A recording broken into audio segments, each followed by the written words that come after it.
Hey everybody, welcome to the 2020 playoff edition of Real Hawk Talk.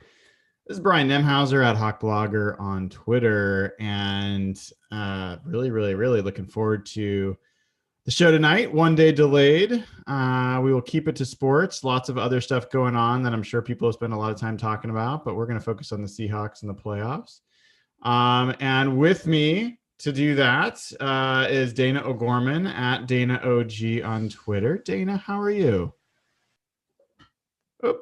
I'm doing okay. I feel like this is the longest week we've ever had, even from all of 2020.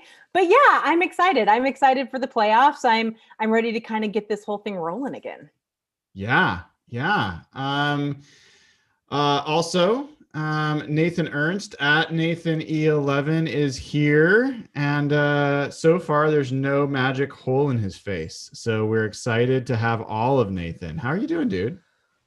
Nathan is muted because he's really technical and really smart. It's 2 for 2, folks. And not a boomer at all. I'm sorry, Evan. It's been a long week.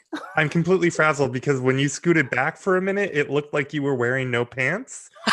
And I haven't quite recovered. They are skin colored. That was traumatizing. Other than that, actually, I've been doing kind of bad. Fans? I don't know. Everything's weird right now. So yeah. Nathan, your beard looks really good tonight. Yeah, it's coming in. Although, oh my God. So I had a Zoom with my family, and my cousin's got like a full-on Duck Dynasty beard. Ooh. And the last time it looked more like yours, Evan. So I'm getting shown up by my own family members right now. You know, it's weird because I've decided I'm going to grow out my hair just a little bit longer. And I had this discussion with my wife recently. I look like I'm homeless if I grow up both my beard and my hair. And I feel like there's a little bit of a golden rule in the professional work world where even in remote work, it's like you can only have the beard long or your hair long. It can't be both, but you get to pick one, and we're going to see how it goes for a couple months. So I didn't mean to make that about me, but your beard looks good this evening. Why, thank you. That was the voice of the non-nude version of Evan Hill. I can appear nude if you want me to.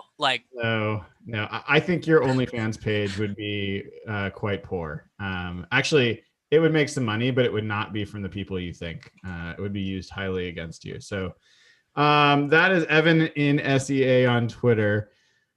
Folks, we got a playoff game in like 2 days.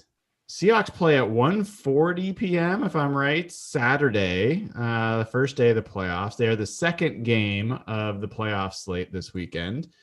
And they are playing for the third time this season, Evan and Nathan's favorite team, the LA Rams, with their favorite coach, Sean McVay. And we don't know which quarterback, Jared Goff or John Wolford. Let's start there. There's a lot to talk about in terms of the Seahawks and who's healthy and who's not. There's plenty to talk about in terms of the game in general. Let's just go there with how are you feeling about this game at this moment? Thursday night, 8:04 p.m. Pacific time. Dayna, how are you feeling about this game? Trepidatious, as I always am when we play the Rams. It's just, God, even clear back to Fisher days, playing the Rams was always a pain in the ass. And so it's stressful. But I don't know if you guys saw this, but Sean McVay's quote today when they were talking to him about Jared Goff, they said, what do you have to tell us about him being limited? And he goes, I don't even know what the hell that means. Like, he was just like, and I said that to you guys in our chat. I was like, I just feel like he's flustered the last few weeks, ever since the Rams kind of haven't been playing well. I don't know. McVay just seems a little more flustered than normal. Doesn't mean he's not a great coach. He's not the god that, the boys like to say that he is, but he is, he just seems a little bit more flustered. But as of right now, Jamal Adams being on the field, I feel a lot better about this game. The offensive line, being all where they're supposed to be is very exciting for me. So I don't know. Right now, I'm just feeling like, oh Christ, the Rams again. Evan, noted worrier. That's true. Noted, will find anxiety where there is none. This is the post Cowboys playoff loss to Evan Hill.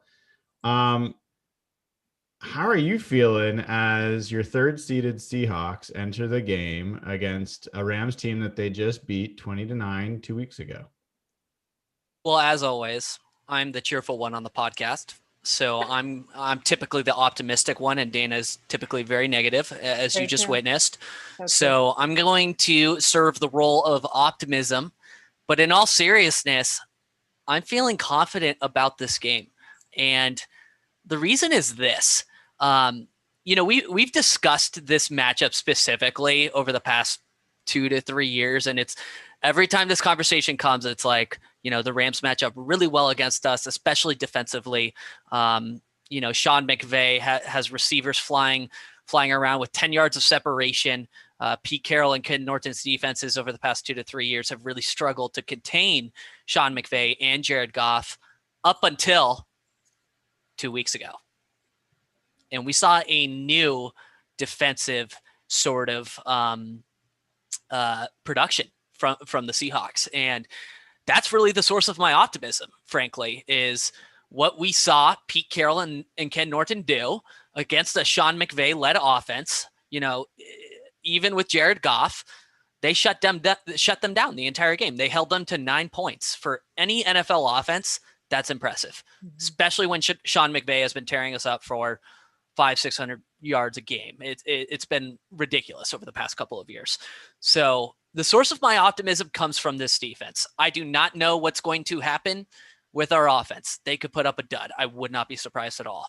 But I could really see this is kind of an obvious revelation, but I could see a 13-10 sort of low scoring defensive grueling game. And I could see the Seahawks winning. I think the Seahawks have the edge, but I have hope with how this defense is trending. I'm so proud of you right now. Well, you're always the negative one, Dayna. So I'm here to provide positive light, and yeah. Just uplifting. Nathan, I'm curious where your head's at on the game. So feel free to just answer that. But to Evan's point about Sean McVay, I posted this a few days ago, and I'm guessing you guys thought, but in case you hadn't, the Rams scoring average in the NFC West against divisional foes, it started at 28.5 points per game in 2017. It went up to 36.8 points a game. They scored so much in 2018. That was their Super Bowl year. Then last year it went down to 26.6. This year it's 20.6. The Rams averaged 20.6 points on offense against divisional opponents. And the Seahawks held them to 23 and to 9. So, below that divisional average overall. So, as much respect as I think we all have for McVay, how are you feeling about the Rams' ability to score in this game? Pretty confident, I think. I've never been much of a fan of Goff. And just talking historically about this Rams team, they've just kind of slowly bled a lot of talent from guys like Cooks, and this is they had Watson as a third receiver right at one point, and I think the receivers are still fairly talented, but their offensive line has gotten older and lost some talent and stuff. So they're not an offense that really scares me at this point. Goff is a little streaky, and so I think that's the one thing that if he kind of just shows up and has his quarterly halfway decent game, then maybe that's a problem with the way the offense has been playing. But I feel pretty good about this defense, especially with like Dayna was saying, getting Adams back and everything. Not only that, did you guys see Adams wasn't even on the injury report today? Is that Mm-hmm. Now? Am I overthinking that, or is that yes? big deal. So I am overthinking it. You don't think it's a big deal? I mean, that was just, yeah. No, honestly, I do think you're overthinking it. I listened to his press conference. I've listened to everything Pete said. My assessment is he's got a legitimate injury and he's playing through it. So I don't think he's on the injury report because there's no chance that he is going to sit out. But I think, he's going to he's already said he's going to wear a harness to protect his shoulder. He's talking about being a warrior and a savage and all that kind of stuff. Like, he's hurt. He's going to play anyway. How hurt is he? What's your gut instinct? Are we dealing with an 80% Jamal Adams, 90%? I think we're going to know within the first time. Like we saw in the first Rams game when he went out with a shoulder injury and came back and tried kind of to tackle one armed, and it was pretty bad. Like, we'll see. Well, I think we'll see pretty quickly how hurt he really is. I would not be surprised if we see a healthy dose of Ryan Neal in this game. That's what do you guys think? Yeah, no, I agree. Oh, sorry, Nathan, go ahead. No, go for it. I was just gonna say, no, I agree. I think that there was not going to be any way they were going to keep Jamal Adams off the field. He was so jacked about finally getting to play in a playoff game. And he said flat out he was playing. And so the team just needed to roll with that and be like, okay, yeah, he's injured, but he's not injured. Look, he's not on the list. And I mean, I don't know if it's some sort of mind game or if it's just, like you said, they were not going to be able to keep him off the field. Now, how much can they keep him off the field during the game? I think that we'll probably see, him, I don't know, maybe 50% of the time. I mean, they have to save him to a certain extent if they're winning for the next round. And so, which a lot of people have assumed will be the Saints. I mean, it could be Washington. I mean, there's a lot of other variables, and so I think that he's going to be on the field, but I don't know how much. And if Seattle, fingers crossed, manages to get their numbers up and they're winning pretty good, I think they'll yank him pretty quick. Nathan, what were you going to say? It'll be interesting to see if he can at least be still really dynamic as a pass rusher. Like, does he end up just being like a rotational pass rusher in this game if his shoulder's not quite right and he can't tackle, but he can still bend a corner and, wreak havoc that way? I don't know. Yeah, it'll be, I mean, I would feel okay, about this game, even if he wasn't playing. Hopefully this isn't like a Dunbar situation where he's actually just like so hurt that he's like a net negative. But yeah, it'll be really interesting to see what they do with him and what they can get out of him. Yeah. I mean, I think I agree with everything you just said. Like, I want to see him out there. I want to see him go. And then if he's looking like not equipped to play and he's hurting the team, I just hope that they have a quick hook. And I think Ryan Neal is a guy that we got excited about when he came in to start, and then he kind of regressed, back to the mean, so to speak. But I thought when Ryan Neal has played rotationally the last few weeks, I thought Ryan Neal's played pretty well and looked pretty good. Not to say he's Jamal Adams, but I think to Nathan's point, I don't think you need all of Jamal Adams to hold this offense down. But that's just a guess. Who are they going to play at quarterback? And who do you want them to play at quarterback? Evan. I mean, you've got Jared Goff and everything that he means. And you've got John Wolford, who has one NFL start.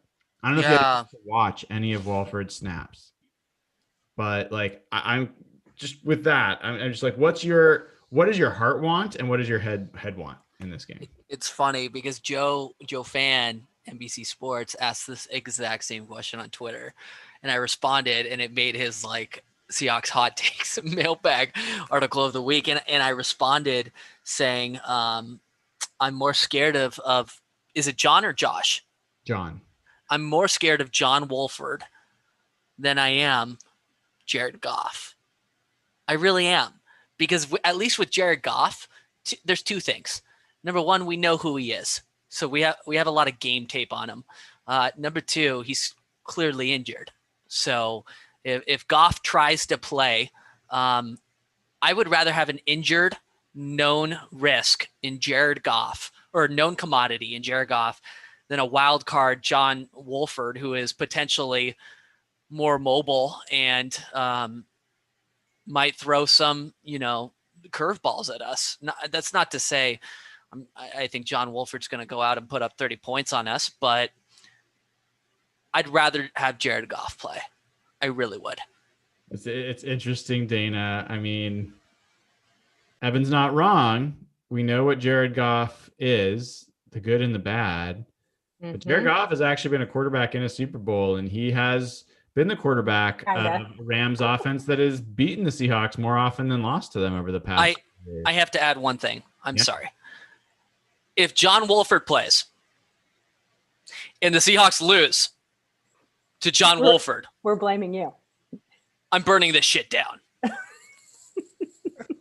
I'm burning the fucking world down. There will be no more existence. We're all done. So I want to avoid that situation. I want to avoid that potential. Losing to Jared Goff would be absolutely horrible, but I'm not sure I could tolerate a loss to John Wolford.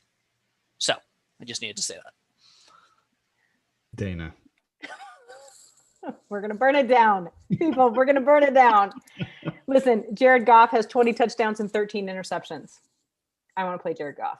And that's just the way it is. I mean, Wolford, I'm sure there's a whole game of tape on him now. He can't have that many tricks up his sleeve, right? Like he can't be that dangerous that we need a full year on him to know what to do with him. The very first pass he ever made in an NFL game was an interception. So, I mean, we have to kind of keep that in mind. But I do agree with Evan in the fact that, the Jared Goff, the known player, we know what he is, we know his strengths, we know his weaknesses, and he's had a lot of weaknesses this year.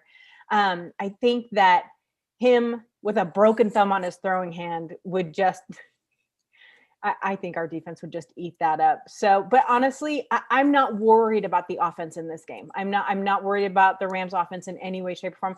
I don't care that Cooper Kupp is back. What has he had? 3 touchdowns all year? Like, I'm not worried about that. I'm worried about that number 1 ranked defense. And so I don't care which quarterback ends up out there. Huh.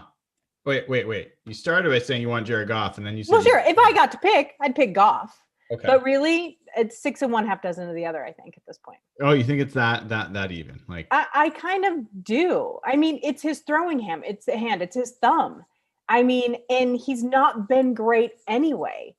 And so I don't know that there would be a huge difference on either side. Yeah, Nathan. Sorry, Jerry Goff.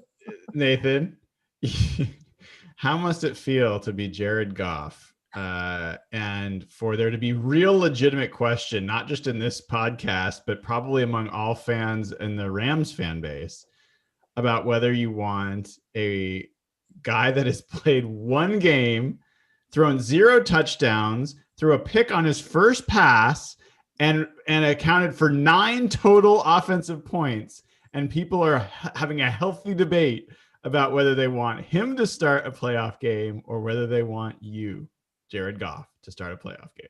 I can't imagine it feels that much worse than being Jared Goff on any other day. Like, he's a pretty massive disappointment. He's a huge albatross on his team. It can't be. I mean, he has a massive contract, so I guess it's not all tears for him, but yep. Yeah. I mean, it's wild, right? It's wild that's legit. Not only are all the things I said true, but there's good reason for them to be true, because like, to your point, Dayna, Goff he's not been a winning quarterback this year for the most part. But the thing is, he has been an excellent quarterback in the games that they have won for the most part. Like, he has been really good when he's been really good, but he's had a lot more games of not being really good. Mm-hmm. And so I see it as that Goff has a higher potential ceiling. He's played more games. He's seen more defenses. He's been through more. So he has a higher potential ceiling, but he has a lower potential floor. What I saw from John Wolford, to be honest, I thought looked pretty good. Like, I thought his throws looked pretty accurate. I thought that he had good arm strength. This wasn't like, he wasn't heaving the ball down the field. These were like solid, crisp throws, and he runs. And folks, I mean, the last game, one of the biggest stories of the Seahawks win over the Rams, one of the biggest stories was how many times Jared Goff turned down a chance to get yards with his feet and then made a dumbass decision to throw something. So adding someone like Walford, who is going to intentionally run, that's just always an extra thing that you have to guard against. And I didn't see anything in his passing that maybe say, okay, gosh, we'll at least get a break in the passing game. I think they're probably better off with Walford than they are with Goff. Now, I'm curious what you guys all think. We don't have to go around the room again, but feel free to just voice your opinion. I think based on the way things are going, I think Jared Goff's going to start the game. He's been limited all week, but I don't know if you guys have seen the video. He has been throwing all week. He's been doing all the same quarterback drills as anyone else all week. And if that's the case, I'm kind of wondering, like, what would be the reason not to play him? I mean, and there's only so many practice snaps too. So if he's getting them, like, it's probably him. I'd be pretty surprised at this point if he doesn't start. Is that what where everyone's head is? I think so. I think if nothing else, they have to have a reason for the money that they're paying him. I mean, they have to show that they have some sort of confidence. And if he is looking like he can throw or he can go, and they sit him for Walford, I think that would send a really nasty PR message. And so I think if he is functional at all, he will start. I mean, literally today, Jared Goff, and I quote, said he feels like his thumb is progressing well and that snaps under center feel good. I know that could just probably be unbridled optimism, but you got to remember, these are football dudes. These are football guys. They play through injuries. You know, they're challenged to play through injuries, right or wrong. So I do think Goff is going to start.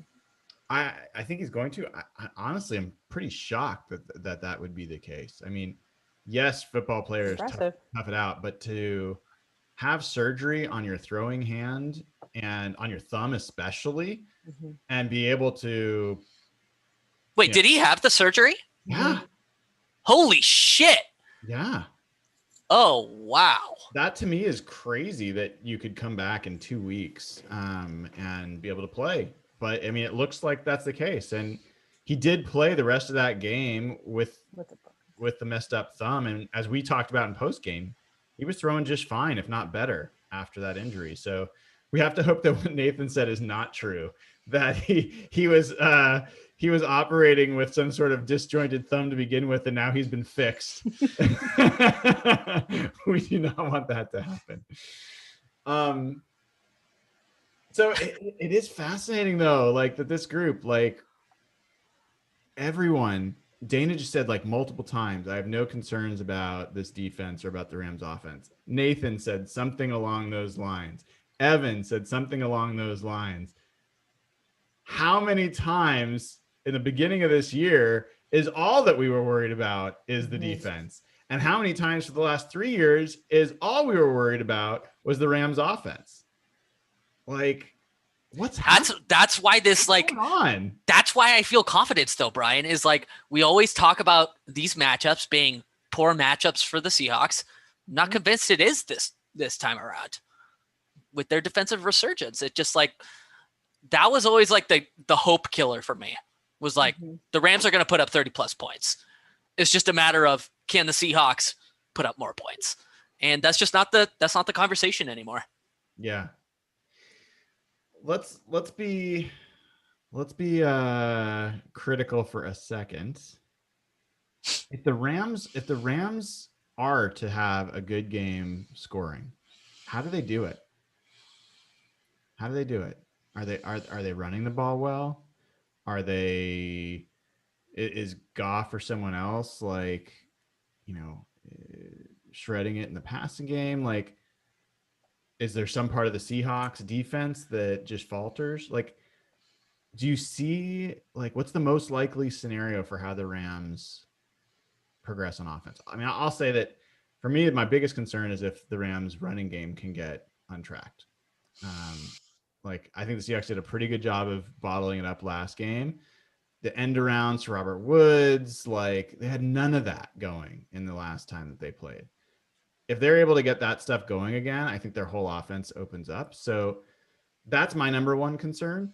Number two would be, if Goff plays and he's able to, start hitting Kupp and Woods for those kind of intermediate throws, and for whatever reason, the Seahawks zone can't close him down. But like, I have to kind of strain my brain to come up with like what that looks like. Well, you know where my mind goes immediately, and it's kind of flipping the question back on us.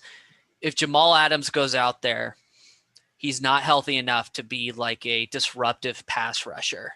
They have Andrew Whitworth coming back for this game, I believe. I think he was activated onto their 53-man roster literally today, I think. If the pass rush suddenly,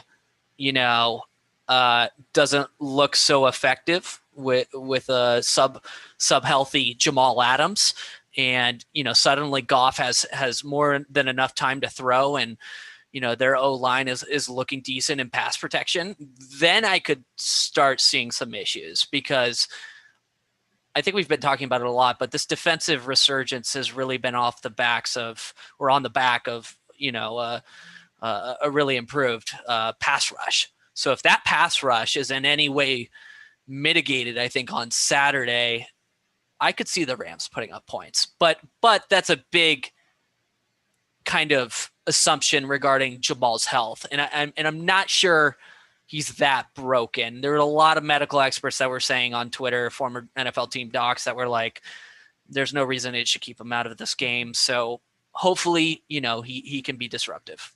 That's how you get to be an NFL doctor, though. It's just, that's your default go-to answer is no reason not to play. Here, take a shot, get out there. Right. So let me give you a couple of numbers that I did look up. Look at me doing stats. I know Derek will be so proud of me right now, right? Like, so excited. Okay, so the rush defense for Seattle, you were worried about the run game. They're 4th in yards per carry and ranked 5th in yards per game. So I don't know that the Rams, who like to run the ball but don't do it super successfully, could really put up a ton of runs against the Seattle team. The other interesting one I thought was very cool was play action. So the Rams are ranked 1st in play action attempts, 189 play action attempts. The Seahawks defense against play action ranked 2nd in the league. Really? Yeah. I love that. Where'd you get that from? So that was just on a game preview that honestly, that just had a whole bunch of different stats on it. So supposedly, because I'm trusting this, I didn't like call the NFL to find out. They have a 77 rating allowed against play action. It's 2nd in the league. Can you remind me of your first stat about the run game? Yes. So that I have the rush defense for the Seahawks, 3.9 yards per carry, which is ranked 4th, and 95.6 yards per game, which is ranked 5th. Yeah. So not bad. For guys. The Seahawks defense. For the Seahawks defense. Yes. Okay. Yes. Got it. Okay. Yes. Yeah. That's really interesting about play action. And I mean, yep. I thought that was fascinating too. we had a fun conversation and chat about this, but I did share the Seahawks ranks on defense over the last 8 games of the season. And for people that didn't see it, this is the last 8 games, not for the full season. Points allowed, 1st. Yards allowed, 4th. Yards per play, 3rd. Passer rating, 7th. Passing TDs allowed, 1st. Sacks, 2nd. Rushing yards allowed, 5th. EPA per play, 8th. So like any way you look at the Seahawks defense over the last 8 games, they've been, if not the best defense statistically in the NFL, one of the top 5 for sure.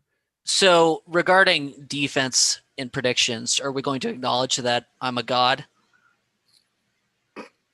Oh. Why? Why would we have to do that? Dayna, you get a little bit of goddess, dust as well, because you're pretty close on this. So. You were close, and I absolutely love that I beat you by like 0.2. Oh, it felt so good. What people don't know about Dayna that I've learned really quickly is she loves being right about predictions. She will always. I was pretty close on that. She will tell you all the time when she's pretty close on a prediction. So when we did our preseason predictions and it came out, I was going through and scoring the predictions to see who got closest to the pin, and we get to points scored, and I have to actually pull it up because I don't remember exactly where it was, but it doesn't really matter. It's like 26.6 and 28.2. No, it's 28.6 or something like that. Mm-hmm. And Evan had predicted 28.7. He was 0.1 off, right? Dayna had predicted 28. On defense, like the Seahawks allowed like 23.4 or something like that. Evan had it dead on, exactly to the decimal. Between and Dayna From the future had 23. So like Dayna in any other universe, it would be like, holy shit, what is going on, Dayna? Had it like it was so crazy. I went to the version history Google Sheets. You thought I cheated. Evan, you obviously came in here and messed with your predictions, you bastard. I'm gonna have to go back and figure out what you messed up. And I was like, there's nothing. And I'm like, does he know some hack? Like, there's no way he was within. You thought I hacked the Google spreadsheet? I did. I was like, there is no way.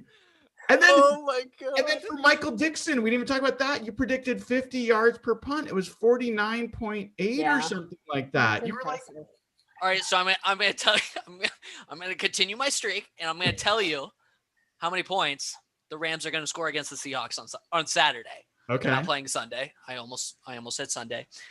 They're going to score 6 points against the Seahawks. Wow.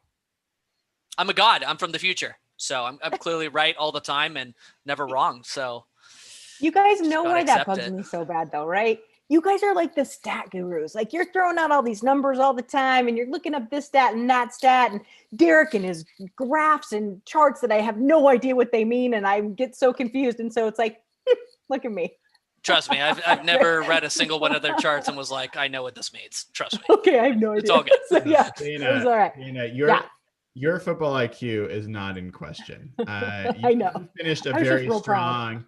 You finished a very strong third place in our prediction pool. We will not talk about who finished dead last by a long shot because I wouldn't want to embarrass that person. I mean, that'd be super embarrassing. Is it me? It is you. Oh, I'm terrible at predictions. Yeah, it didn't surprise me at all. Who was the closest to Jason Myers' prediction? Well, to be honest, I was. Were you actually? I was. I had 4 missed extra points, and then you were messing with my predictions, so you're pissing me off. So I went in there just to change that one to say he was going to miss all 16, 1 per game. That's right. But yeah. I mean, I can pull it up at some point if we get really. I mean, we know those were all intentional. I love that Dayna like gets a lot of self-validation. It gets validation from these predictions, and I love that Nathan is so sure about everything while knowing that he is so wrong about everything. Like that is an awesome personality trait that must just make life really fun. I mean, if I've ever confidently told you exactly like what how much a team is going to give up per game, I don't know. I don't think that's ever happened, but yeah. I'm pretty sure on Tuesday night you called one of us brain dead for assuming that somebody was going to score like 20 points or something, right? I called somebody brain dead, but I don't think it was for that. Okay, maybe I'm hallucinating. That's fine. I do have a prediction if we want to if we want to do predictions, more predictions. Yeah, from the Patreon chat. So we'll cut into this. So Zero is saying that DK hasn't had a 20+ yard play since a 21-yard catch against the Giants in week 13. His longest since that time was a 19-yard catch. Does DK get a 20-yard catch in this game? Not only does DK get a 20-yard catch in this game, he goes over 100 yards with at least 1 touchdown, and I think he's going to have a 40+ yard play. Okay, Dayna. This is tough for me. So I don't know. DK, his 2 games against the Rams, he has not broken 100 yards together. Okay, so he's had 2 games, 8 receptions, 87 yards. Total? I think, yeah, okay. total. I think Jalen Ramsey just, I don't know if he gets in his head. I don't know. I think he'll have at least one 20-yard play, but I still don't know if he has a huge game. I think if DK is going to have a huge game, it'll be in the next game. Evan? Rams, I don't know. It's tough for him. So this is just DK yardage. Will DK have one play of 20 yards or more? I think one. Yeah, I think he does. Not near Brian's prediction though. All right. Well, I'll be different. I'll say no. So, guys, I just want to say, you guys are talking all about this year. Last year, DK Metcalf in 2 games against the Rams, 6 catches for 78 yards, including a 35-yard catch, 3 catches for 44 yards, including a 40-yard catch. Yeah, but that's when we had a good quarterback. Oh, stop it. We are not getting into this today. We will get to the offense. We will get there. Oh, Lord. I will As you know, point out- Dayna, I love defense, and I'm the I know defense you lover do. on this podcast. So, Oh my God, this is like single white female. And It is a little. super creepy. I I will gotta also go. I'm remind just kidding. all of you that DK Metcalf set the rookie receiving record in his first playoff game last year, going for over That is true. 160 yards, I think, last year. So I think this guy's a gamer. I think recency bias is getting in everyone's head. I think in that first game against the Rams, I think he could have had more yards than he did, and Russ just didn't throw it to him. So I think that all changes this week. Last thing on that. Last time Tyler Lockett went for 12 catches and a bunch of yards in Arizona, the next game, DK Metcalf went off. So It's true. a lot of signs here. A lot of signs pointing to DK Metcalf. Sorry, couldn't help myself. I mean, You wanted to go after their Do we want to do more? We can do more. sure, why the heck not? Let's do it. There were a couple in the chat though that we should We will. not forget about. I've got Zhao. I'll queued up here. Okay, cool. Okay, we have 2 questions about like jumbo packages, either 6 offensive line set or using more like 2 tight end or 3 tight end packages. That Seattle's gone away from that. I don't know if anyone has any thoughts on this. I mean, obviously, I think George Fant had a little bit of a unique skill set, and I think that the tight end depth is much better this year. I think they have been using quite a bit of 2 tight end. I don't know what the numbers are exactly on that, but especially with Olsen and Disley healthy, I think they've been using that a fair bit. Does anyone have a take on? I'm just gonna throw it out there because I don't know if anyone feels strongly about 2 tight end jumbo packages.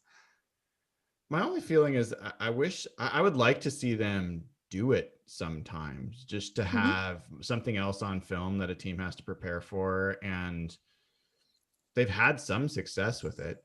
I don't want it to be a staple of their offense, though. I would be much happier with what we have this year than what we did last year. Do we know if Olsen is truly healthy, though? I mean, I know that he played, but I mean, he didn't play much. It was just one? He played like 1 or 2 he snaps? played like 12 snaps, actually. It was more Did than he? I thought. Okay. Yeah. That's more than I thought it was too then. Okay. Okay. Evan, another prediction. Jason Myers has been great this season. 100% accuracy on like 6 kicks. He's missed a field goal in each of his 2. What do you mean 6 kicks? It's a joke. I'm kidding. Oh, I was like, what? Continue. He's missed a field goal in each of his last 2 playoff games with Seattle. Does he miss a kick in this game? I could see him intentionally missing an extra point to make Pete Carroll play for a touchdown. He's done that several times, 4 times this year precisely. I could see that happening again. Sure. Okay, yeah. He's just trying to help the team, Forward thinker. trying to win games. Okay, and then all right, one more here from Braxton. So PFF has Quill. He's ranked 36th, or the 36th best free agent for 2021, and they're predicting that he'll sign a 3-year, $28.5 million deal, $15.5 million guaranteed. Does anyone say no to that contract for Quill?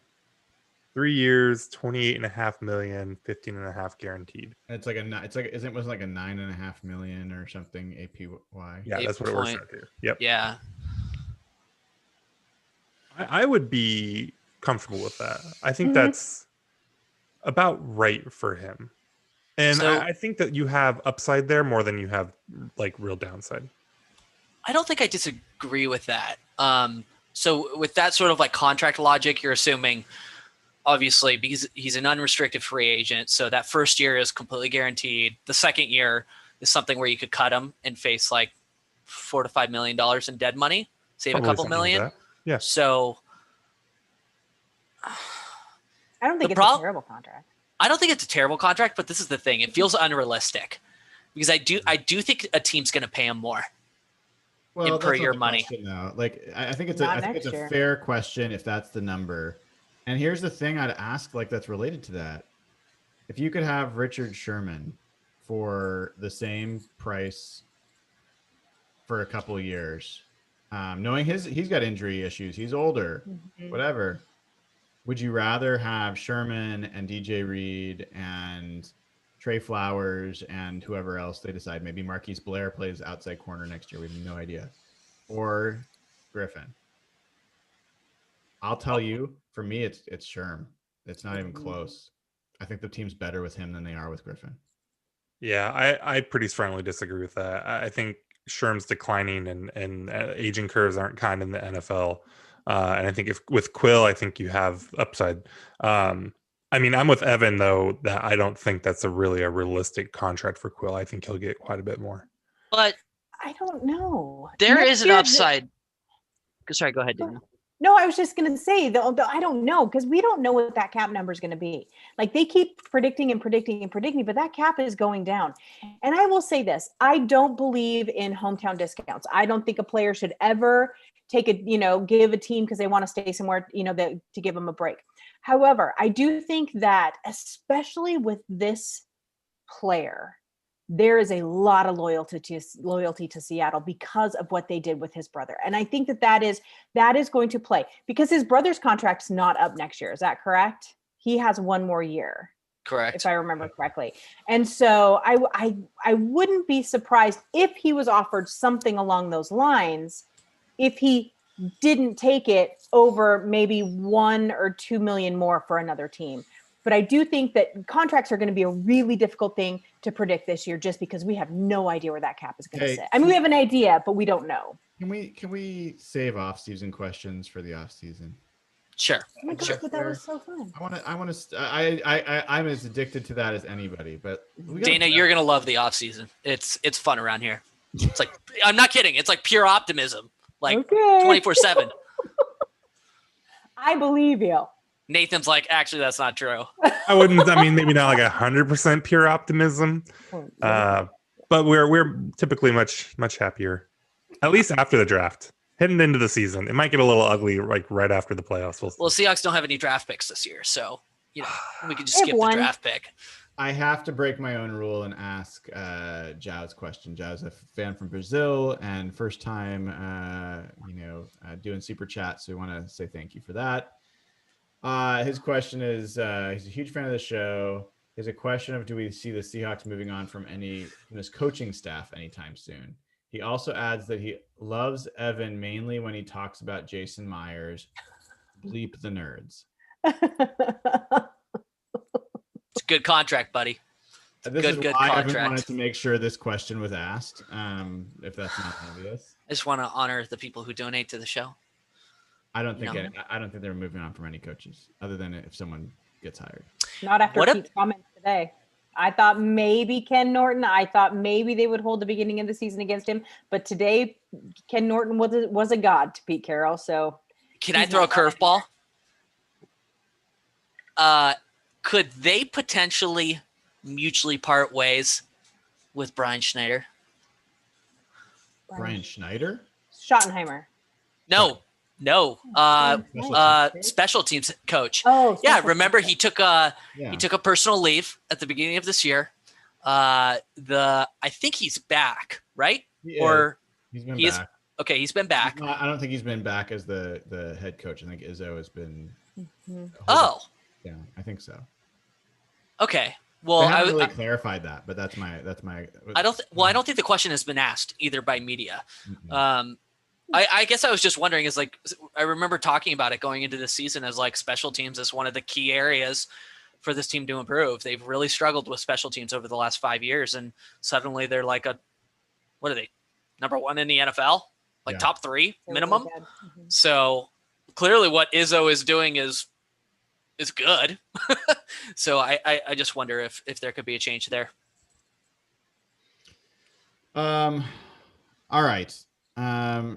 Nathan, were there other questions, Patreon questions? All right. I want to ask you guys a little bit of a different angle on this. So last year, get in your time machines, harken back to what it was like going into that first playoff game against the Eagles, which were also offensively limited, had a pretty good defense.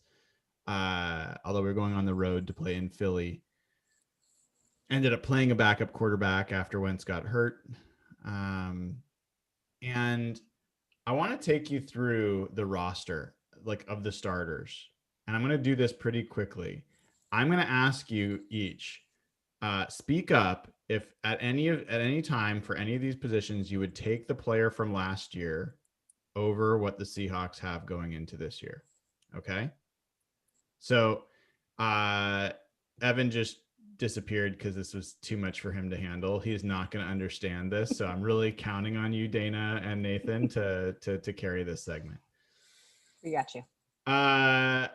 Quarterback, Russell Wilson. Last year at this time, Russell Wilson this year at this time. Oh, I would take old Russ for sure. Russell Wilson last year? Yeah. Probably, yeah. Interesting.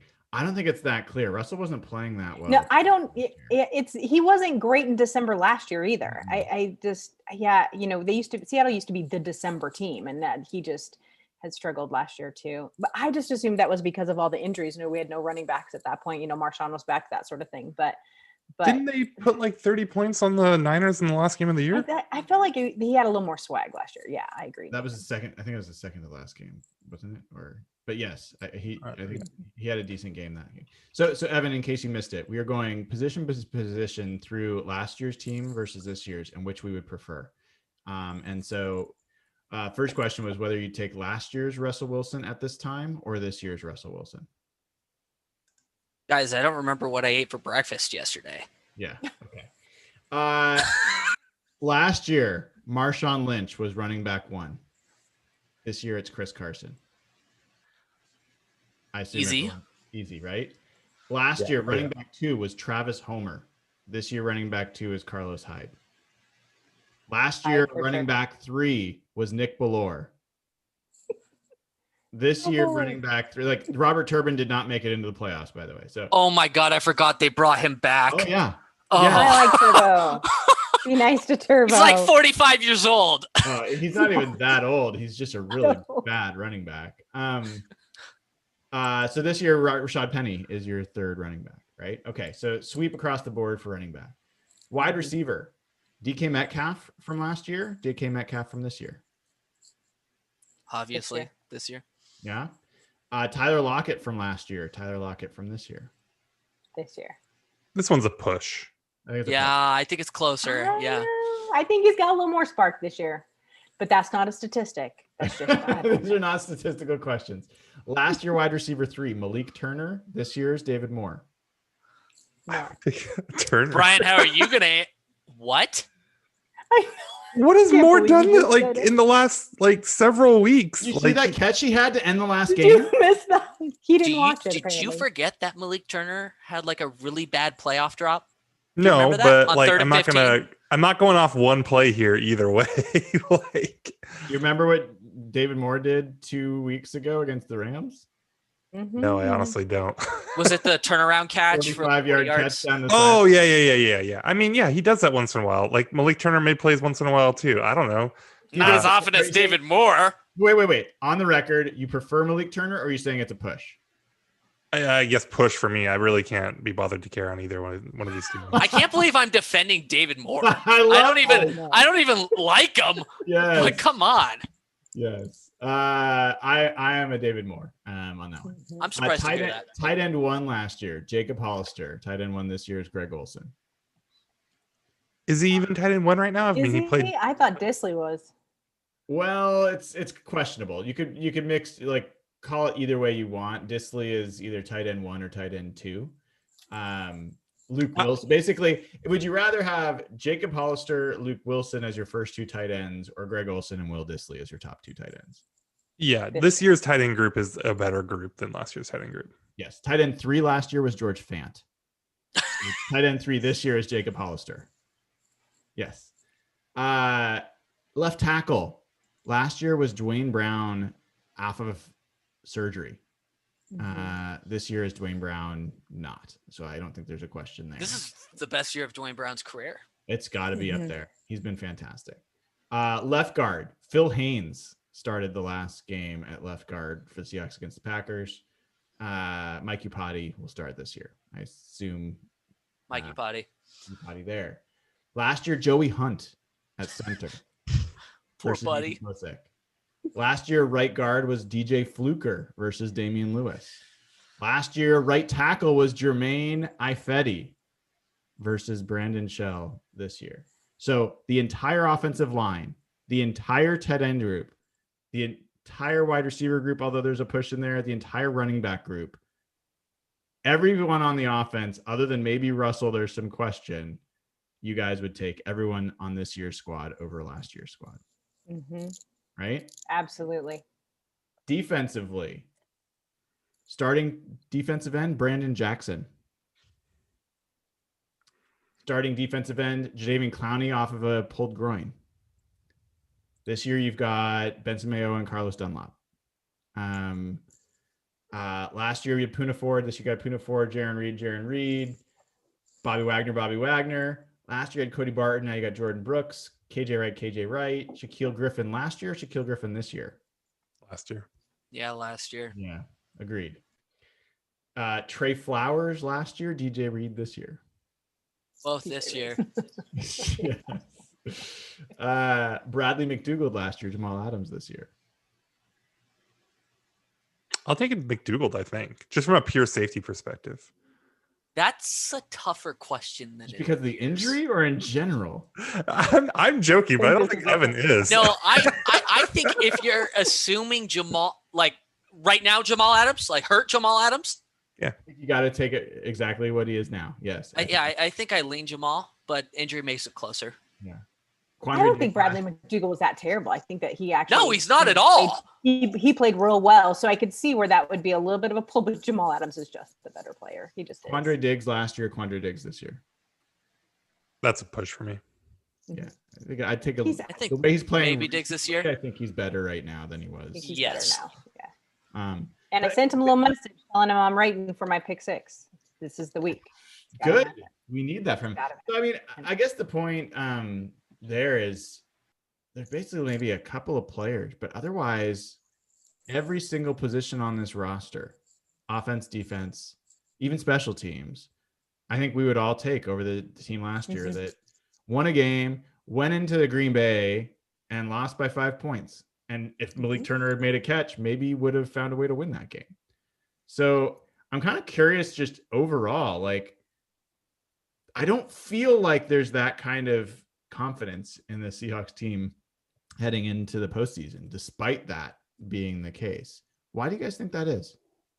Evan, you want to start? I know you're optimistic, so it's going to be hard for you to think of reasons to be pessimistic, but try to empathize with those people. Imagine what they might be thinking. I think obviously it's been a mostly good year. Like they ended the season 12-4, but there were I think there's some real fan from that Giants game still. And some other games sprinkled throughout the season. Even that Washington game, they almost blew it. They really did. They won the game, and it was a good defense, but they did almost blow it. I don't think it's a lengthy answer outside of I think there's just been some dramatically close games this year, and fans are potentially a little traumatized from it. Dayna, how about you? I mean, what why do you think there's not a groundswell of enthusiasm about the Seahawks? No. There's not. It's funny. I was looking at predictions. I think Monday Morning Quarterback and a bunch of others put out their predictions, and there was actually a lot of the media people and the experts out there picking Seattle to go to the NFC Championship, and that shocked me because I didn't expect to see that. And I thought, why? We were 12-win team. It's Russell Wilson, but that's why. It's Russell Wilson. He's not looked like himself. He's not been playing the way that we saw him play at the beginning of the season. And so there's a trust issue. I've never met a fan base other than the Dallas Cowboys that have trust issues as much as their team as the Seattle Seahawks fan base does. And so I think that is really where this comes from, is they are lacking some trust. They can handle a couple of, not great games from Russ, but the stretch, I think, has really put a lot of doubt in their head, that the stretch of not having great games has put some doubt into their head. And as much confidence as the defense has been giving people, I think that kind of outweighs it a little bit. Yeah, I think that's a really interesting take, Nathan. Like, you and I, we went back and forth on this in a lot of different ways, but I am curious, like, let's assume for a second that Dayna's right, that Russell's level of play is maybe a big part of where there's some people that are feeling a little less confident. If it was different, if Russell was playing well, but the defense was playing really bad, like let's say almost as bad or close to as bad as they were in the first part of the season, do you think that the optimism would be the same, less, more? Like, how do you think it would change things? I think that people probably would be more optimistic, just because I think people would know what this team is and just feel more comfortable in what this team is, right? And this is what me and you had talked a lot about, right? Like, we watched half a season where, and people didn't have like super high hopes for this defense, right? I think, in all our predictions and stuff, we were like, hey, if they can be 15th, that'll be cool, right? And then we watched 6 or 8 games or whatever of them just being awful, and now they played well. But I at least for me, I don't know how much to buy into their improvement, right? It's clear they're better. It's not clear to me how much better, right? And then, going back to last year, right? Like that Niners game last year was 21-26. I thought it was like 31-33. And I think that was partly because it was a fun and exciting game. And that's kind of what I remember against a team that ended up going to the Super Bowl and was really, really good, right? And if you look at coming out of that game, with as crazy as it is, the excitement around Marshawn coming back and stuff, like that was dumb, but it was fun. And they come like a yard away from beating the team that eventually went on to win the NFC, right? And then you look at this year, and it looked like they were going to lose in the fourth quarter, going into the fourth quarter, to the CJ Beathard Niners, right? That are terrible. Yeah. And so, I think, it's just a really weird feel. I mean, I think we'll get it. If they win against the Rams and the defense continues to look dominant, I think that'll bolster some of the optimism. But I think a lot of fans are probably like I am right now, where it's just kind of wait and see and be like, is this defense really for real? Right. Yeah. And now you've got a little injury stacking up on it. Yeah. It's just a weird kind of, I don't know. I think that's a really fascinating observation. And the one that specifically stands out to me is, we have been, and not just this group, but we've been so wrong about this team, other than Evan and Dayna when they predict what they're going to score and what they're going to allow. But we thought it was going to be the best secondary in the NFL. And then they were almost the worst pass defense in NFL history. And so that was a shock. And then we were like, early down passing, like, let Russ cook. It's going to be the thing. And it was working. And we were like, it's the thing. Like, we have arrived. And then it stopped working, and it was not the thing anymore. And then they couldn't. And then we're like, DK is going to be the best receiver in the NFL. And then he slowed down, and Tyler Lockett slowed down. And so and then the defense got really good, like really, really good. Russell was going to win MVP. And then boom. He's not going to get a vote again. Like, I think it's hard for people to really get behind something that they feel like they're like back and forth getting jerked around. And I mean, I don't think the team's doing it intentionally, obviously, but I can understand. I think that's what I think was a really good point by you, that I think that's probably contributing a lot to it. It's just the whiplash of in such extremes too, right? Like, it's not just like oh, Russ isn't playing as well anymore. Like what we saw from him in that Buffalo game and that Rams game, some of those picks that he threw were just like they were Baffling. completely boneheaded and inexplicable, right? And it's not just like the defense was, oh, it's just okay, or oh, it's maybe below average, and now it's really, really good, or now it's a top 10 defense. It went from, are they the worst defense ever, to, hey, they're number one in points in the NFL. Like it's just like wild swings. It's crazy. Yeah, it's crazy. It really is. And this is the highest scoring Seahawks offense in the history of the franchise. It does not feel that way. It really doesn't. And I think it also shows how effective they were the first 8 weeks of the season. That's a good point. Yeah. I mean, Russell was throwing 5 touchdowns. He threw 5 touchdowns and no interceptions in a game and didn't get player of the week. It was craziness. Like the beginning, there was like, oh yeah, he just threw 4 touchdowns again. Big deal. Like that was where we were living for a little while. So it's fascinating. We talked about this a little bit in the post game show. I'm actually pretty optimistic about this group. I would say I am the only Seahawks teams I've been more optimistic about going into the playoffs were the 2012, 2013, 2014, and 2005 Seahawks. Of all the years of the Seahawks, that's the only teams that I would say I was more optimistic about going into the postseason. How much of your optimism is about the team, and how much of it is about what looks like kind of a weaker NFC? It's all part of it. I don't see a 2013 49ers or a 2019 49ers roster or a 2018 Rams roster in the NFC. I just don't. I also see this is the healthiest the Seahawks have been all year. Darrell Taylor practiced today. I mean, what the bleep? I mean, that's the crazy. That is exactly what we're talking about. We thought they were going to be a terrible pass rush. They're the number 1 pass rush in the league. And then they get Darrell. Like, it's just craziness, right?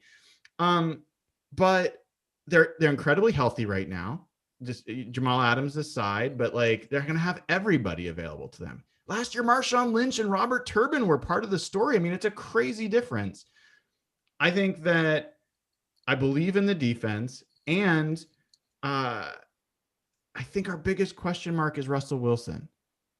Mm-hmm. And I believe in Russell Wilson. I know that seems kind of like a crazy thing to have to say when the guy throws 40 touchdowns in a season and 4,000 yards. But yes, I point out when he's missing throws over the last few weeks, we've all seen it. But he also made, like, he didn't lose to CJ Beathard. They scored 20 points or whatever it was in the fourth quarter. And he made good throws for that. A 4th down throw to Tyler Lockett. That's a clutch throw to win that game. He made the throws against the Rams, the best defense in the NFL, to win that game. So it's not like he's been completely incapable of leading the team to victory. He just hasn't been his best. So I don't know. You get your whole offensive line back. They haven't lost a game with that offensive line yet this year. Like, I don't think it's crazy town to say, yeah, I think this. And by the way, first season that there'll be no fans in the stands if you go on the road. So it doesn't even matter if they have to travel. So like, to me, it seems more weird to be super pessimistic about this team's chances than it is to be like, yeah, they got a decent shot. Is it like a 1 in 10 shot of getting to the Super Bowl? Yeah, I think that's probably a reasonable guess. So not bad. I want to follow up on kind of what you're saying here, Brian. One question I've been asking throughout the entire season, throughout different sort of stints, is like, what does success look like for this team?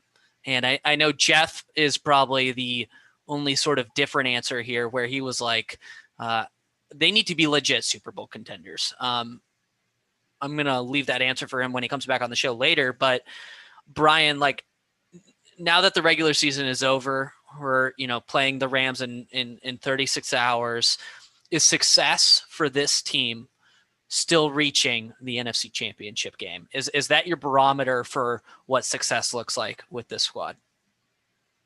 That's not success for me. That's the minimum bar of like acceptable. Because and I've said this before, I think, but my reasoning is the only way they can make up for losing to the Giants, which cost them the number 1 seed, a bye, and home field throughout. And the reason those things are valuable is to get to the Super Bowl. The only way you can make up for losing that game is getting to the Super Bowl. So that to me is why that's my definition of success. That's interesting. Got to make up for that loss. That was an inexcusable loss. It can be excused if you make it to the Super Bowl. Otherwise, I think this is a season that turned on that single game. That's why we're a bag. I actually really like that logic. Dayna or Nathan, do you have a different take? Yeah, I do. But you guys knew I would, right? I think the NFC Championship is a fantastically successful season, especially with the way Russell has been playing the last part of the season. I'd even be okay with one playoff win, but I look at this differently than you guys do. I don't think a team's success lives or dies in the postseason. The fact that this team won 12 games and this team came back from the worst defense in the league and turned it all around, made it to the playoffs easily, breezed through, won the NFC Championship. I think that's huge. But I get that the goal is to win Super Bowls. I don't want people to say, oh, she doesn't care about Super Bowls. I do really care about Super Bowls.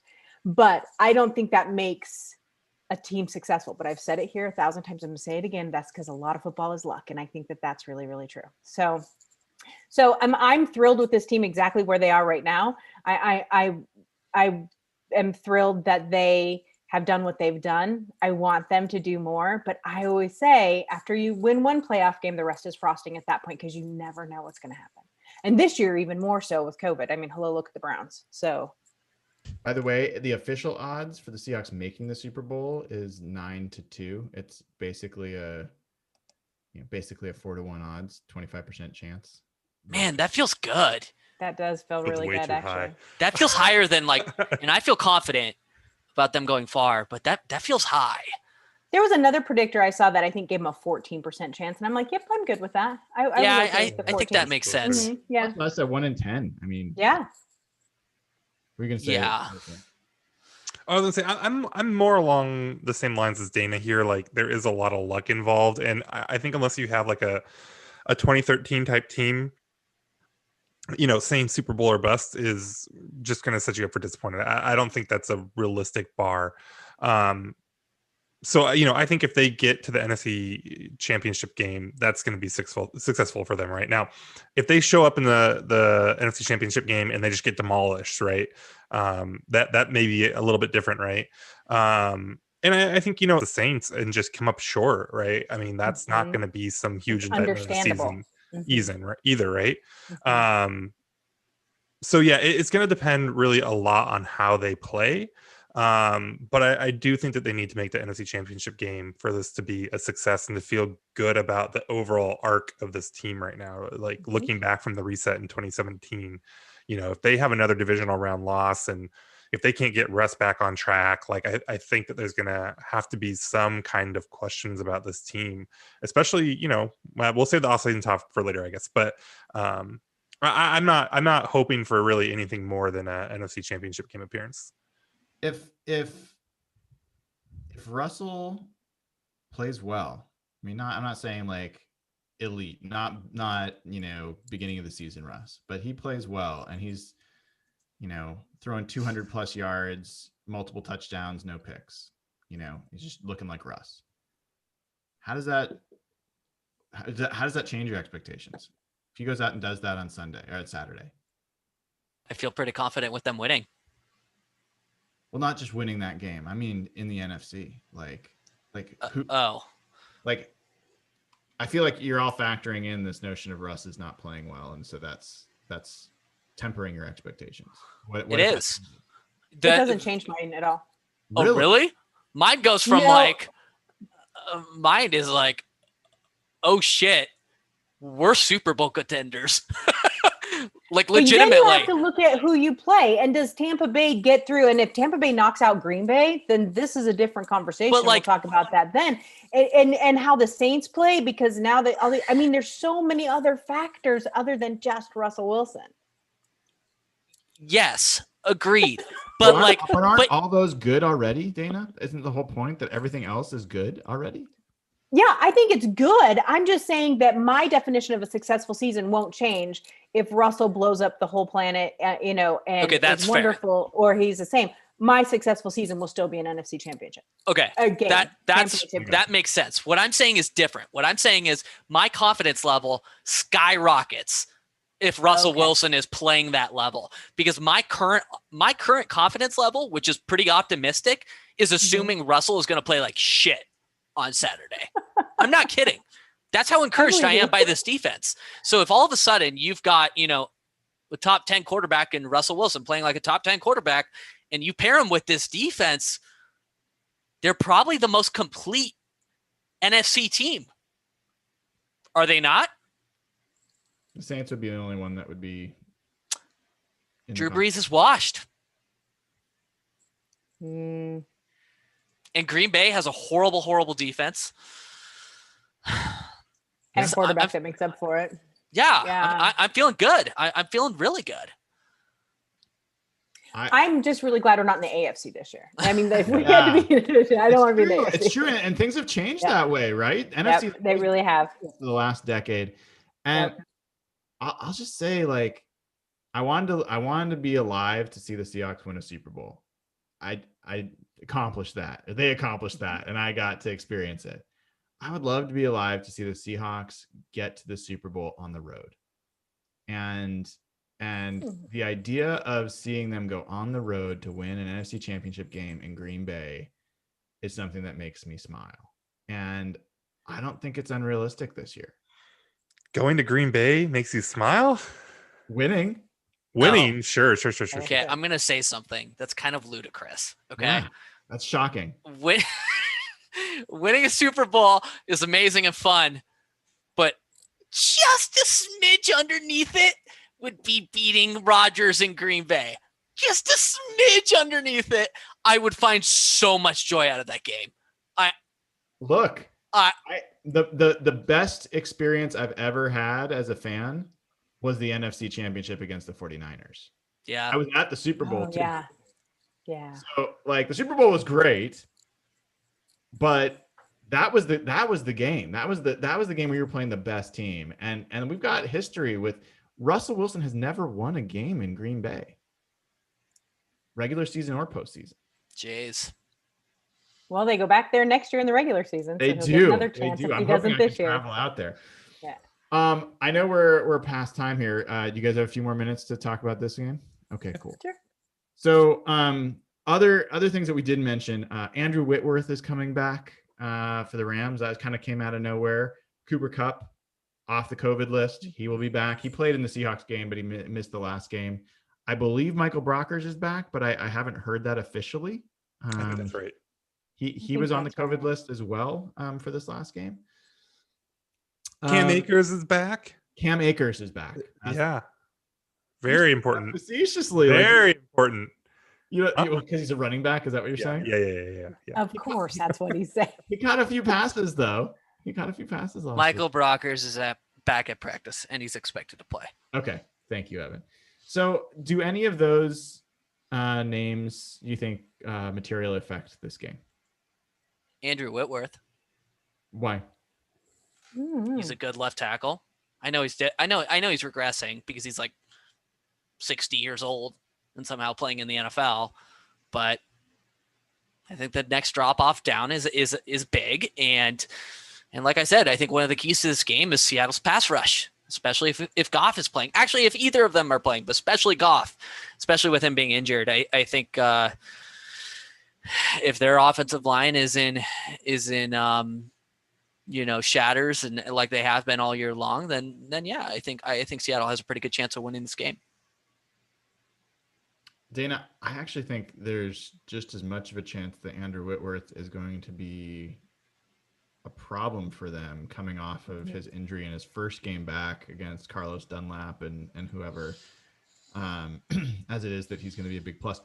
Joe Noteboom, who took over for Whitworth, has actually been pretty good in pass protection.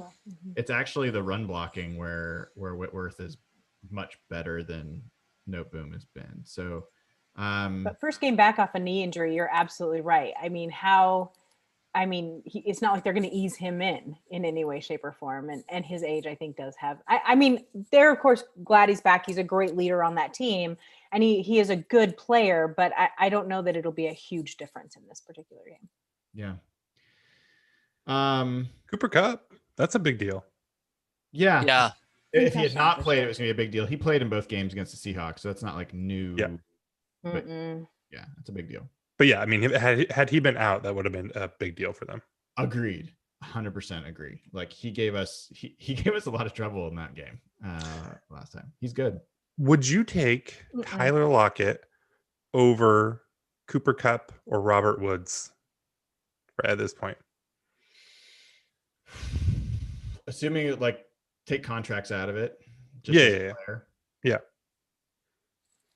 Because we talked about this when Robert Woods signed his deal. And I at the time thought that that Lockett and Woods were that basically if they had switched teams, we would think the same thing about oh my gosh, I'm gonna flub this bad. If Lockett was a Ram, we would think what we think about Lockett or no about Woods. Oh geez. You guys know what I'm trying to get out, right? I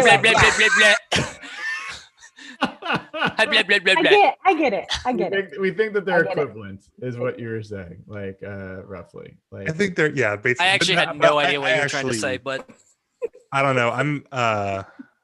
I'm souring on Lockett. I feel bad, but it's true.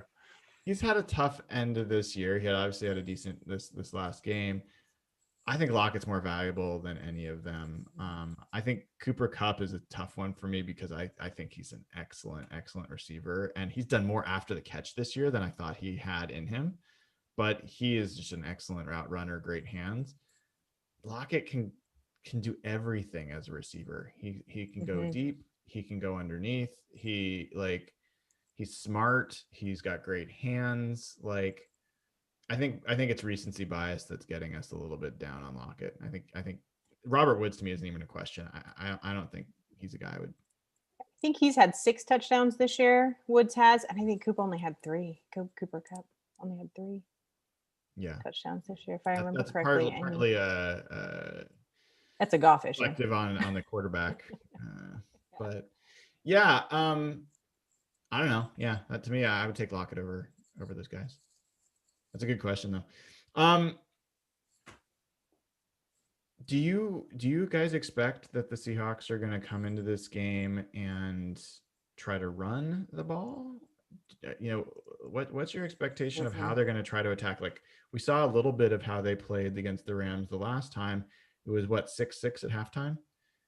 Did not start off well. Doesn't seem like they're going to need a half to feel each other out. I think everyone knows how they're going to play each other at this point. They also did things like they moved DK around, and there's Jalen Ramsey was spouting off in the press about how he wishes that they would just go one-on-one DK against him, and DeAndre Hopkins played one-on-one versus him, and why can't they just do that? And what's your guys' take on the DK Ramsey thing? Like it was weird to me that both he and John Johnson both made comments about how the fact that Seahawks moved DK around. Isn't it smart to try to get good matchups for your receivers?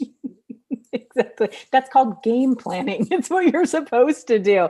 This is my deal on, listen, I like DK. I like his attitude. I like his swagger. It has that whole feel from 2013 of that, chip on my shoulder, I'm fantastic sort of thing. And I love that. But at the same time, the kid talks a lot of shit. And I think Jalen Ramsey talks a lot of shit. And I think between the two of them, it's just going to be that kind of Crabtree Sherman thing that was going on for a long time. And it's just fun. It makes it fun in divisional games, I think. I mean, DK is the Crabtree in that metaphor right now. I understand that. Yeah. Right now. So I think DK has something to prove. I mean, obviously I want them to move him around and do smart stuff, but I get those two wanting to like face off and I mean, they're two great players, right? So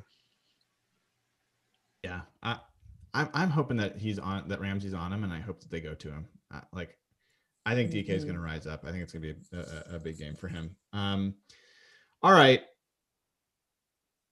trying to rack my brain if there was anything else that was news this week that we should cover. No other events this week. I think we covered it all.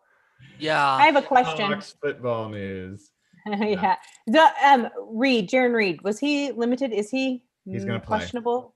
He's gonna. Oh yeah, do we want to talk about it, Brian?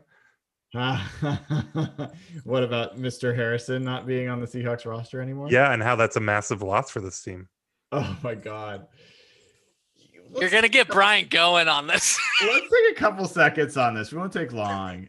Lord. Oh, Here boy. we go. It is fascinating to me, Dana. I don't get it. Like, so Damon Harrison is not a big deal. He's not a big deal. He was a good run stuffing defensive tackle. Mm-hmm. People like to say like he did nothing for the Seahawks, but he actually played pretty well. He didn't play great. Play well. He did the job he's supposed to do. And then Brian Monet comes back and they decide they're going to make Snacks inactive. And he decides, well, if you're going to make me inactive, I'd rather play. I don't have many years left. Cut me. And the read of that I've gotten from fans largely has been, oh my God, he's an asshole. He quit on the team. Like, he deserves it.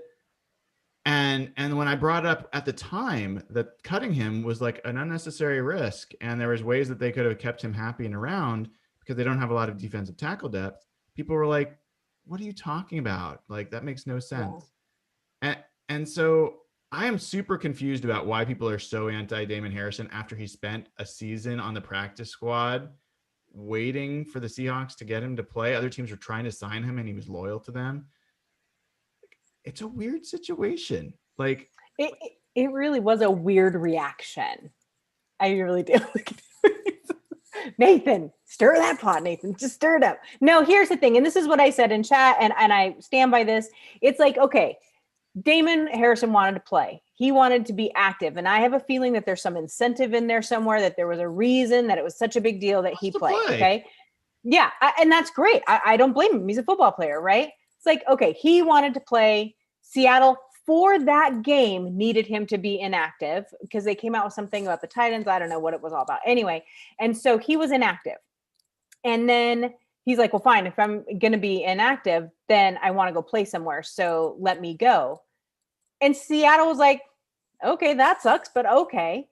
It's not a big deal. Obviously, Seattle felt comfortable letting him go. He felt comfortable going to play for Green Bay. And I have a feeling it was because Green Bay had been in his ear the whole time. And I know that that's not allowed, but I have a feeling that's what was going on. But I think that, he's like, oh, well, this team doesn't want me to play, but this team does want me to play. They're both in the playoffs and both have a chance of winning Super Bowl. Why not? And so off he went. And kudos to him. He was good when he was here in Seattle. He was never going to be a long-term player. It's not like he had some 10-year history with Seattle where he felt, that this is where he needed to be. Fine. You want to go. And Seattle was like, yeah, go ahead and go. It's not an issue. I'm with you on most of that.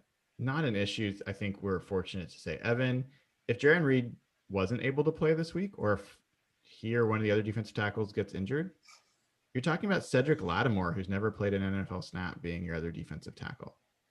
And the only reason that's the case is because you decided Brian Monet was so much better than Snacks that you were going to do everything to make sure that he played and didn't find a role for Snacks. Like, it was, to me, a totally unnecessary roster risk to take. Is it the end of the world? It can make or break? No, of course not. No. But like, we're in exactly the situation that I thought was, a potential problem for them. And I'm pretty sure when the Seahawks make the NFC Championship and go into Green Bay, they're going to be playing against him.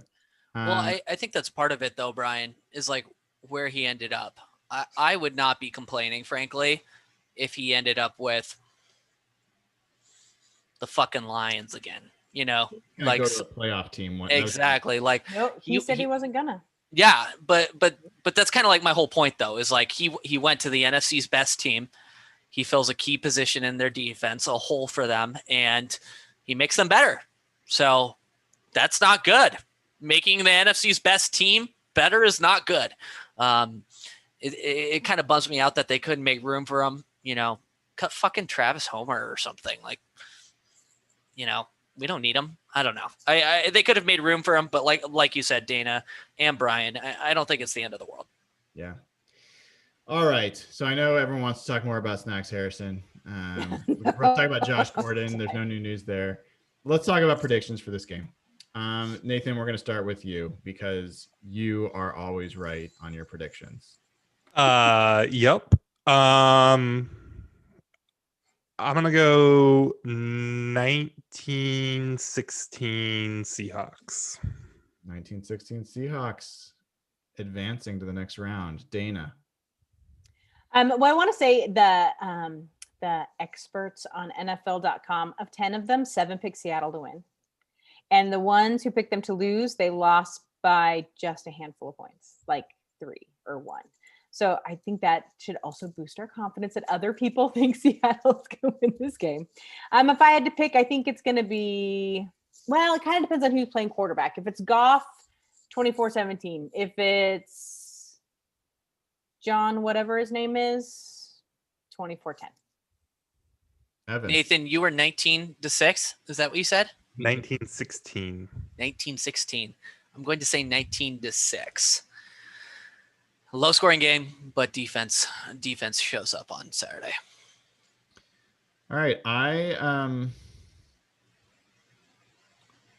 Score I got in my head is 20-15 Seahawks. The Rams, when they give up 20 points or more, they're 2-6 this season. And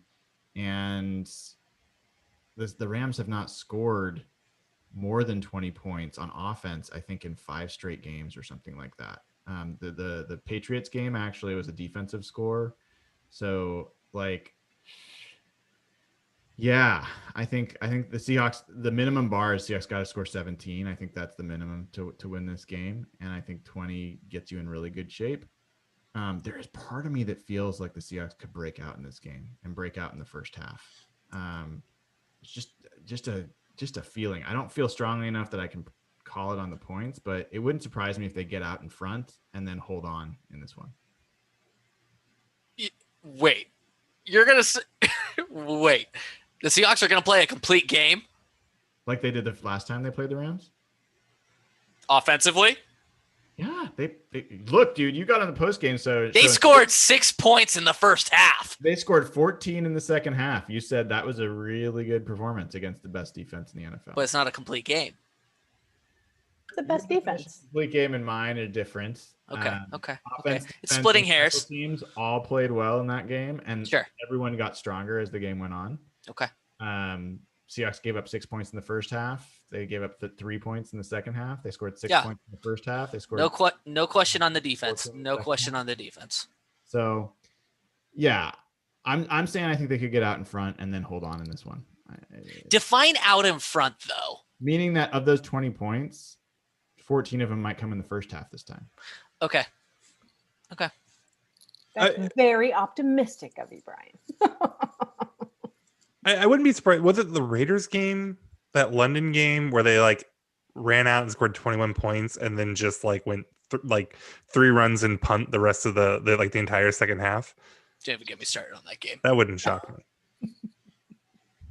So, folks, if you have not already, sign up at patreon.com/hawkblogger. There's an active Slack community talking about this and more. Gets your questions answered on this show every week. We will be doing a post-game show Saturday. Should be interesting. Do not know, cannot say for sure whether Jeffrey Dean Morgan will crash the party again. If it's a fun time, you never know when that guy's going to be around. We may have other special guests, so be sure to tune in. And that's a good reason to subscribe.